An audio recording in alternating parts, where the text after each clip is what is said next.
We're doing the e-brake on Willie. So here's where I was. There's an e-brake here. When you press the emergency brake, it the cable pulls this spring this way, and there's some movement here, which causes two brake pads to squeeze the rotor. I'll show you where the rotor is. The rotor is right here on the drive shaft, and that spins the rear wheels. So if you squeeze this, it's going to stop those rear wheels from spinning. So pretty cool little setup. So this whole bracket assembly gets attached here. And what I did, I went ahead and replaced, I bought two replacement ones, but I did want to kind of brag my innovation here. I took the old hardware apart and I made these. I just got two random brake pads from like eBay for $5, and I tried to just weld them on, but I had no idea how thick the original pads were going to be. So these just ended up way too thick and they wouldn't fit on the inside here. I even tried shaving them down a little bit. So anyway, had fun doing that. But I just went ahead and spent the money on the direct replacement ones. So here's how these things work. I can show the old video, John, of like how it was assembled originally, if you want. You're so pretty. You are. Yes. Oh, big stretch. You ready this morning? Maddie, you gonna help me? Maddie's gonna help today. Come on, Maddie, let's go. All right, folks. Here's what we're doing. Here's what we're doing. Let's go right here. Guys, here's the deal. Let me step on the e-brake. See that? This just moved here. I'll release it. Oh, looks like it needs a little grease too.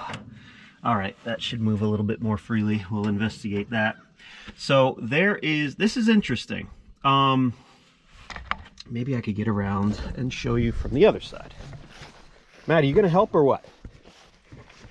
Okay. All right. This is cool because the crankshaft here has a rotor on it, and there's just basically a disc brake setup here for the e-brake. Well, this is what we're doing here. These get squeezed together. There's little springs and there's a sleeve here, but they have that action on the rotor, so it's a disc brake setup. And then this is getting pulled by this spring essentially, and which basically grabs this one and pulls it into the other one, squeezing the rotor between them. So we're going to try to install this, but we had a mystery part that we really didn't know where it went, because it's been a couple weeks, right, Meg? Mm-hmm. Since we've had one of these. All right, so I believe what we need to do is just get the bolt through here and here, and then the next step would be they go through their sleeves. There's our action. And then this part would go on next. Okay, like that. And then there's like a little rocker plate that goes on there. So all this gets fed through the screws and everything and attached to the cable. This is going to be the last piece that gets fed on. There we go. That's not much room of wiggle. Wow. Be a good name for a bar. Wiggle room. I like it. A bar? Yeah. Like a pub, you mean? Yeah, wiggle room. The wiggle room? Yeah. We got a bolt on each side. I'd go to that bar. The wiggle bar. No, wiggle room. Wiggle room. When you walk in, you have to wiggle. All right, sleeves go on. All right, next step would be the next brake. Now those slip over the sleeves. You might be helpful on the other side, honey. Just help me hold it so it doesn't fall on me. I'm comfortable. But you're comfortable? Yeah. Yeah, I'm gonna need you. Come on. All right, we gotta... What do you need me to do? Squeeze? Pull the bolt through so the sleeve comes through with it. Next is that weird looking thing here. Who thought this up? This is cool. All right, that's on there. Mm-hmm. You still have your bolt through? Well, you just kind of made it close. Whoa! My finger's there. Okay, now we're good. I got the spring here, so I might want to get this side first. Squeeze together the brake pads. Yeah, okay. Hold on. There we go. that on. And I think we're hooked up. We got to get our nuts on. All right, just get a few threads going. I only have a few threads. All right. Now, I mean, this all lines up. All right, now what we have to do is just get the locking nut and clip. All right, now we got to tighten everything down. All right, let's just give it a kick real quick and see if we have squeezage. I think we're gonna squeeze it. That's squeeze. We just need a nut. I lost the nut somehow. Right, It's probably on the bench, maybe. I'll go find it. On the bench, there's you know, parts of Willie everywhere. His guts are all over the place. John, let's see if it works. This needs to be adjusted next. Like if we could get this, like just twist it down so you don't have to like go up here. All right, so, all right, let's go find a hilly spot. How about down there? All right. Let's go in the woods where it's cool.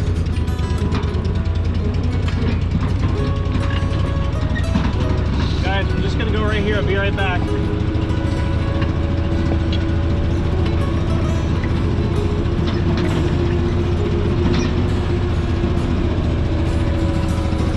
I'd say that's a hill, wouldn't you? That's a hill. All right, let's just put it on the brake, add a gear, e-brake, parking brake. I'm off. It's staying in place. I'll wiggle. Not moving, let's see. No wiggling. Go ahead and wiggle. Bam. There it is, guys, mission complete. I just have to adjust this pedal so that it's, when it's up, it's not like way up here because it's kind of uncomfortable to deploy. Here's a real test. Let's release it and see if we go forward. Oh yeah. Oh yeah. Whoa.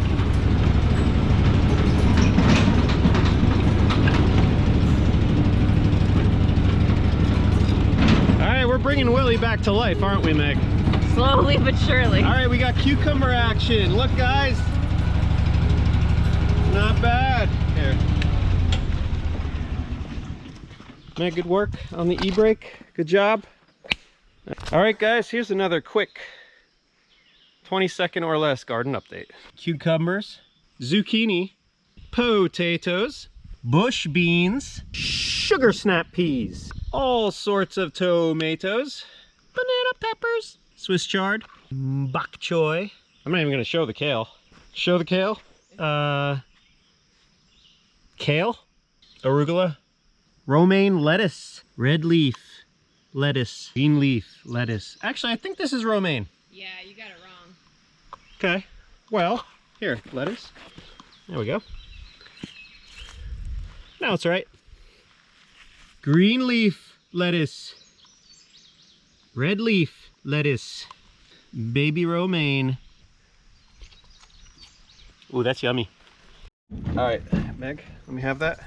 All right, guys, gotta ask you a question. Now, I know a lot of you are familiar with small engines. So this is the Kohler CH-18, the 18 horsepower Kohler. Fuel tank's over here, okay? Fuel comes out of there. And now, if many of you were following along, we did an entire fuel pump replacement. We did a lot to this thing. I even replaced all the fuel line. That fuel line I replaced was 1/4 inch, and I just replaced it again to 5/16. Okay, so it's even thicker now. And then I have a different fuel filter on here that's in line. Everything's looking good. So the problem I'm having, and look, the fuel filter's like empty right now. I really don't know why. Here, let's start it up and take, oh, that's hot. Let's start it up and take a look at it. I should wrap that too, shouldn't I? With some like motorcycle, like fiberglass tape wrap. Might help. All right.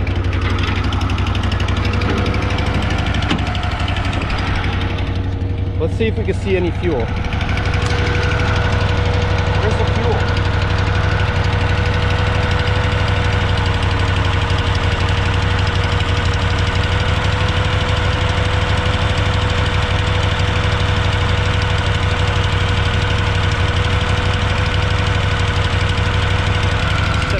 A little bit, maybe that'll help.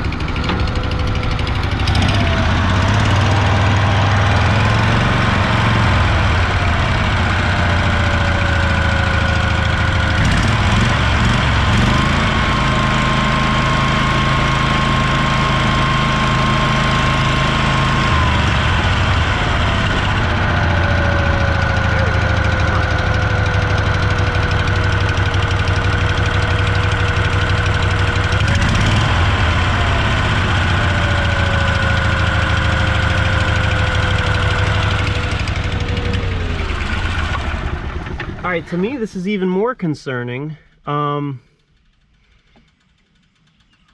Because normally when it's off or sitting or like I just started up, you could see the fuel come up to about here. And like there's a tiny air bubble, that's normal.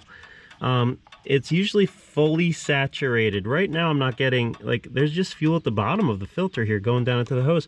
I positioned it vertically to help with gravity, but it's just not keeping fuel in the fuel line, and I don't know why. It's, you know, goes from the fuel tank, comes all the way to here. I mean, this is less than a 4-foot run altogether. It goes over top here, and then it goes right into the fuel pump, and then goes into the carburetor. There's a small line here that goes under the air filter box or right into the carburetor. So this is the new fuel pump and the head cover there. So I don't know what's happening. How is air getting in here? That's my question. I don't know if anybody can help me with this issue, but it will stall out the machine. I'm constantly having this thing just die on me when I'm going up a hill. And not just a hill. If I run it for like 15 minutes straight, 20 minutes straight, it'll just start choking, and it's always like, I look at this and it's always dry as a bone. So I'm thinking if I could get this thing full of fuel, I won't have that issue anymore, I hope. Anyway, if you guys can enlighten me on that, it would be a big help, because I've been struggling trying to figure out what's going on. Again, new fuel hose, new filter, new pump. Carb is as clean as can be, all new air filter, all that stuff is all new. There's a bunch of new stuff in here. So all right guys, excited to announce something arrived in the mail. Hopefully it's the same part, we will see. Let's take this one apart. Yeah, last episode I shared drilling a hole in here so you could start it with a drill, because my cord gear, my recoil starter broke. It was just all stripped out. All right. Whew, this will be nice. Maddie, what are you doing, babe? All right. You laying down in the shade? Look at my good girls. Look at my good girls keeping company. Recoil assembly. Ooh, drum roll. Yeah, this should work. That's nice. See? That's it. All right, that's a nice fit, guys. Bingo. All right, the beginning of the end here was when this thing broke. There was a screw mounted right here and it broke. And then I came up with this, well, ghetto-fashioned, kind of rebuilt something and put a screw through here. So when you pull the cord, it would kind of like pull this out, and it would start stripping that little gear spinner.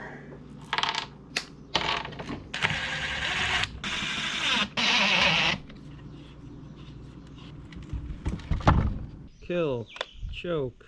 Maddie, I'm gonna make loud noises, okay? All right, Carmen? Unlocked. Oh yeah, so much better.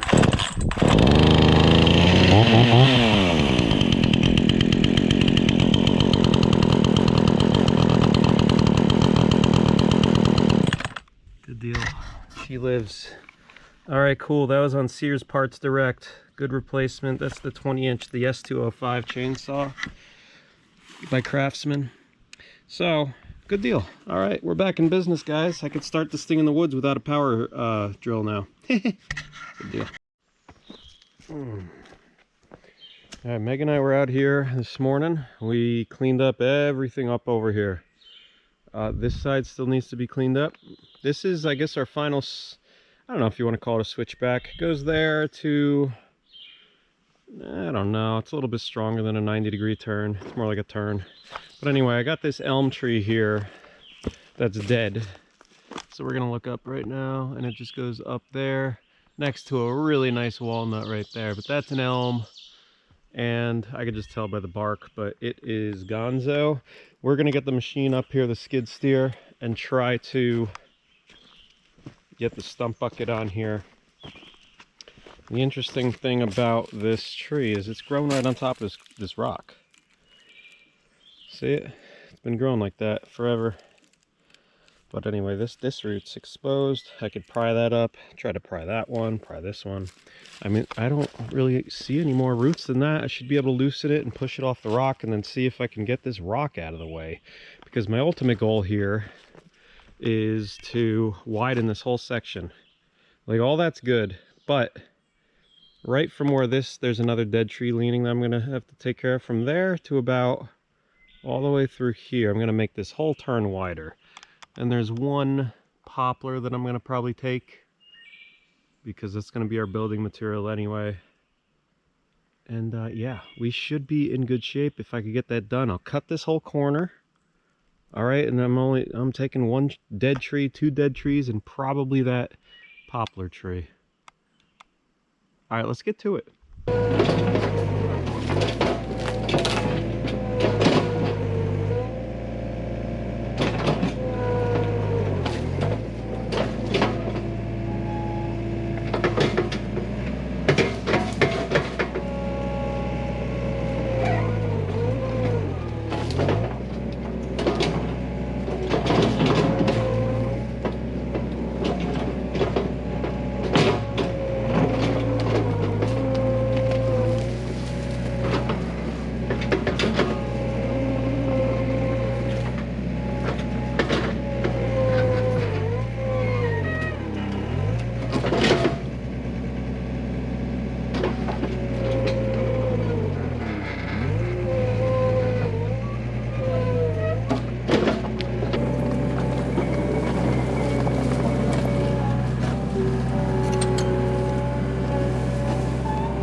Too close for comfort. I got this one root left back here, right here.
Now let's see how big this rock is going to be. That's the next step. I really didn't want to stay under that tree for long because the branches at top were kind of breaking on the low side. That's why I switched to the high side. Gave me some mechanical advantage too, but there's the elm tree. She's done. Ouch. Man, they never look this big, don't they? We just cleaned this up this area too. Alright. Yep, that was very dead. Alright, that'd be good firewood. That's one thing. Yeah, if I could cut that kind of like right here, that'll really widen up this, give you enough room to turn. And then I should be able to spare that tree, but that poplar needs to come down. Guys, I think I have a record. I probably put 30 hours on the machine without a track fall off. And there's my big black turd. We just got it back on. And I wanted to share the problem with you guys. It's definitely, I figured out what's going on. A couple commenters expressed concern, so I wanted to just let you guys know. It's definitely the sprocket. I got a broken tooth here and here, back to back. And when you have any sort of side pressure on the track and these things are lined up here pushing the teeth, that's game over. You're gonna knock it off. And the gaps on these things have seen better days. But see, I knew this coming into buying this machine, and the sprockets are only about $250 a piece. It's just a matter of getting a new set and putting them on. But the fight is almost over. I'm working on this. It's not even a switchback. It's just kind of like a left turn. Meg's up there getting some stones out. You think it's a switchback? This okay. is switchback 4. Switchback 4? Yeah. I mean, we come from over there. That's our new road, and it's coming up this way. And that's where I just yesterday took out that huge elm tree that was sitting on the rock. So we got Ricky up here, Meg and Ricky, right Meg? And she's fighting with some just rocks on the surface, but we're gonna need to eliminate this one. That way we'll have a nice 20-foot at least switchback turn here. And all right, so it'll be good. We'll get Rambo here back on track, get it, haha. And we'll tighten her up, put the grease in, and we'll be good to go. But I wanted to show you that.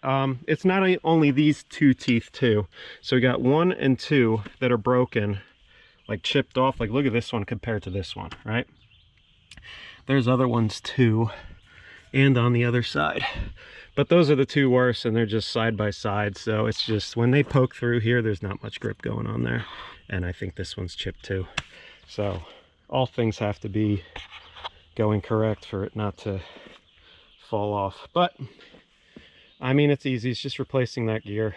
I think this is 12. Let me see. 1, 2, 3, 4, 5, 6, 7, 8. It's a 9 pattern. All right. I got to check my gear oil soon too. Make sure everything's good in there too. So there's oil in here, and it just kind of like tumbles around. And what you got to do is you have to position this. So this is at the 12 o'clock position. You open it up and then you check this one. This is the level you want to fill it at when this one's at 12 o'clock. This you would open up to drain the whole thing if you were replacing it. So that's how that works. It's a very simple operation, but it's often overlooked or forgotten about. But we'll do it. Check it out. All right, I'm gonna get this back on. Who's a good girl? Who's a good girl? Yeah, good girls. Watching mommy work? Yeah. All right. Check what Meg did. Oh yeah, that's a hole. Whoa, dragonfly, easy.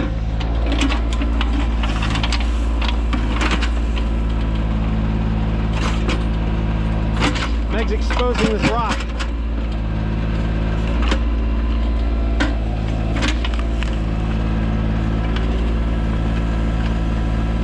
All right, Meg. Yeah. I'd move that way 3 feet, grab all this stuff, pull it that way. Okay. And then try to expose the front. And then if you can, come on this side if you feel safe. And then get on this side and try to scoop this away. So this is the rock that elm tree was on, kind of like mounted, grew on top for years and years.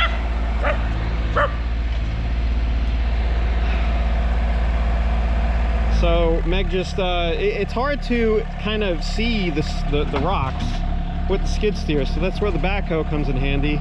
Meg just does her, like, you know, scoops with the 12-inch bucket, and she could really shape it and kind of see what we're looking at here. This is a very large rock. What else is new, right? But she's really good at uncovering things, so she's going to come back now, grab the hoe, and just pull this stuff this way. Hopefully we could isolate the shape here and see what we're doing with this. So the trail comes down this way, and we're really banking this here, and it's going up there where the skid steer is. It's a bit of a climb, but it's not terrible. And it's just a small section here. It's a lot better than that whole log trail, because basically it's like almost the same grade as this, but it was about like 200 yards long. This is only a few feet. But we'll just have to really make sure we're generous with the material on this section and bank it down here. So come on, throttle up, get that stick moving. Yeah.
Looking good, Meg. Thank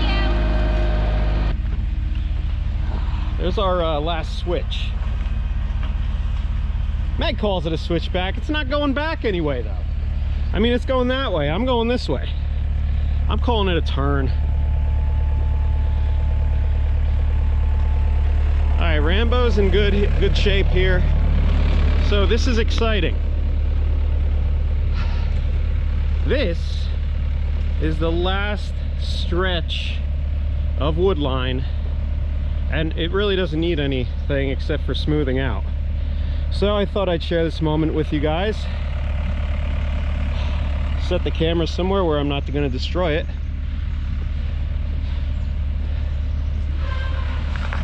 Who's coming? Is that Carmen? Who's coming? Come here, Carmen. Come here, honey. Hey, sweetie. How you doing? Oh, kiss for daddy. Thank you. All right, that's the house site, guys, and this is where you enter it right here. This tree is dead. This is an ash tree. See that guy up there? That's a dangerous one. You start shaking that one, it's not going to want to come down. So what we're going to do, I'm going to set up the camera. That'll be my landmark right here, and we're going to be working up this way. Probably turn around a little bit and go downhill. Hi, Maddie. You ready? This is wide enough, right? All right, look out, girl.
pretty good.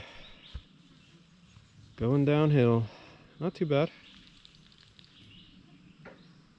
So we've told you many times about all the ash that we have to take out on this property, and I taped off a bunch of them up here at the house site. You want to know why we got to take them all out? Well, look at that one. One that I had taped off that we had to take down. Look at it. Came down on its own. It's one less we have to take out, I guess. But man, that's massive. Holy moly. We don't want something like that falling on the house or one of us, or it's just dangerous. Oh, looks like another one here. Something fell. What is that one? Is that just a branch? Let's see. Oh, this one fell too. This one right here just recently fell, like the past week. The rest of that one's up, and this tree's hiding it. But wow, looks like it took out another tree here in the process. Well, maybe we'll have some more windy days and they'll do some of the job for us. Move the big one out of the way. There's a really cool rock under this one that I want to show John.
Weird.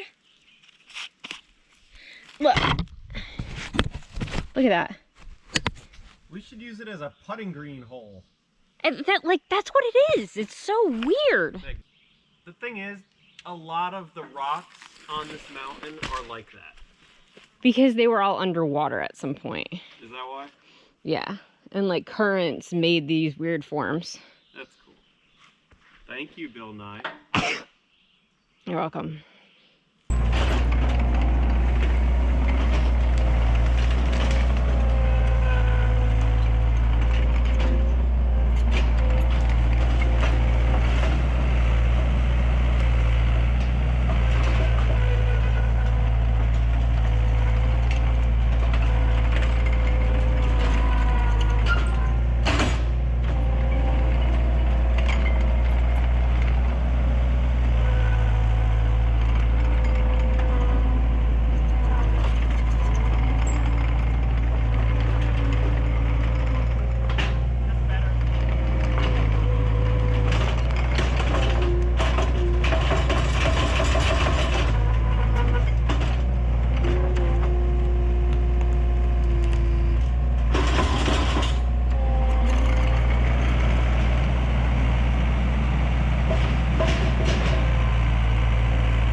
is, that looks like a big bracelet.